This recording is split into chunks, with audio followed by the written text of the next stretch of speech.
What was your first chess opening? You don't have to tell me, but I think I could guess.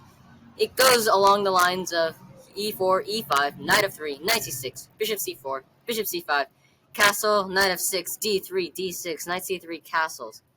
It's not a bad opening by any means. You got your pieces out, you know. Very nice. You've castled your king. Your king is nice and snug. But how do you outplay your opponent from a symmetrical position?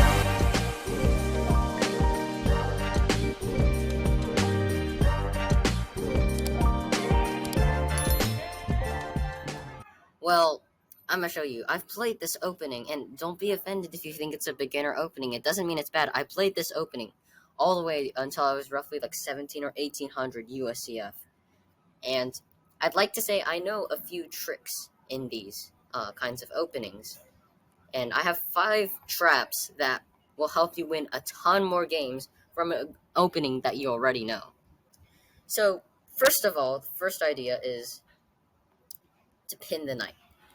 This knight pin is so annoying for your opponent to deal with, and I'm pretty sure you already knew this. But there are some interesting ways to go about this. So say they don't like your pin, right? They go h6, you maintain the pin, and of course, if they play g5, this is like this is a dub, right? You have a couple different options. You could retreat, but you could also sacrifice your knight, which I would play, to be honest. This is fun. Their king is very open, and black needs to play very precise. For example, black only has one move here, and that's to play bishop e6. And so, white has multiple options to maintain equality or more. He can go king h1, which is my personal favorite. King h1 just has the idea to go f4 and open up the f-file. And so this is really fun for white. In fact, white is already a decent amount better here.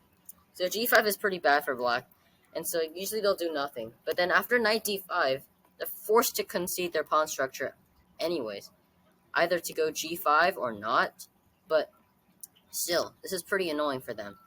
So a lot of the times they do go g5, and now you can sacrifice the knight. And if they take back, then you just pretty much won.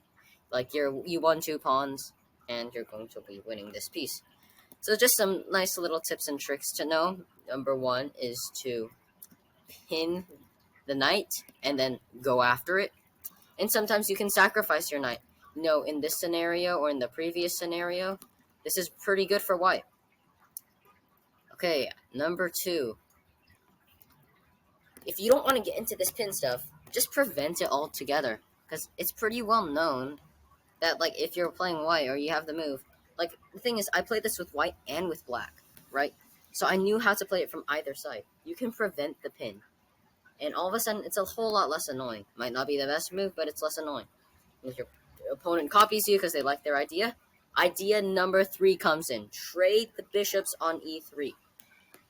The computer might not like it that much, but practically speaking, it's won me so many games. Because either the person goes back, which is, like, fine with you, right? You could take if you want to, like, imbalance the pawn structure. For example, they have double pawns. This is not necessarily bad, because they do have an open file. But, it's an imbalance. They have double pawns, But there is a better strat. This is just a good exchange to offer. It also supports the d4 pawn advance. And if they take, which is what you want them to do, just as an example, this is how things can get really bad real quick if black doesn't play precise. They're just playing lazy, We are saving our bishop, which gets to one of my next points. Save your bishop, if you can, and get theirs, but we'll go over that soon. And, like, usually, when you do this, like, capture towards the center, you open up your f-file, and so you want to do this, and usually the knight goes really well on f5.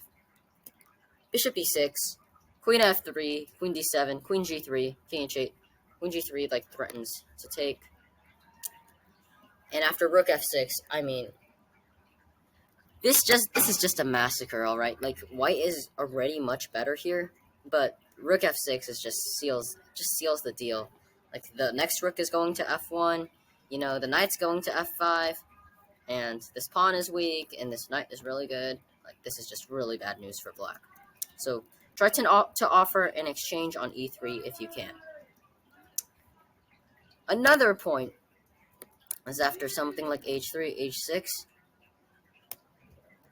get their bishop. Get their bishop just to create an imbalance, This is how you win games. You create imbalances. You don't just play symmetrical positions. This is another trick you can use. This is more of a long-term, less trappy one, but after takes, you have the bishop pair. White is always going to be a little bit better here. White has the bishop pair. White can push for d4. A bit more space, got some space on the queen side, and white is always just a smidge better here. White can play this slowly or quickly. This is just more of a long-term approach to the position. And lastly, if your opponent also pins you, don't be afraid to chase their bishop all around the world. So obviously after here, we would be fine if black captures because we get the bishop pair. But if they maintain it, we are already a decent amount better. After g4, they have to go g5. And after some funny symmetrical exchanges, we reach a position where white is frankly just better after knight to d5. Because he has the extra move. And if black tries to copy knight to d5, we can kick out the knight. And black can't really do the same thing for us. So usually they'll retreat, but then after knight d5, they're just getting crushed. There are other ideas too to go with g5 and start a kingside attack after king h1 and rook g1. And I will show you an example of that right now.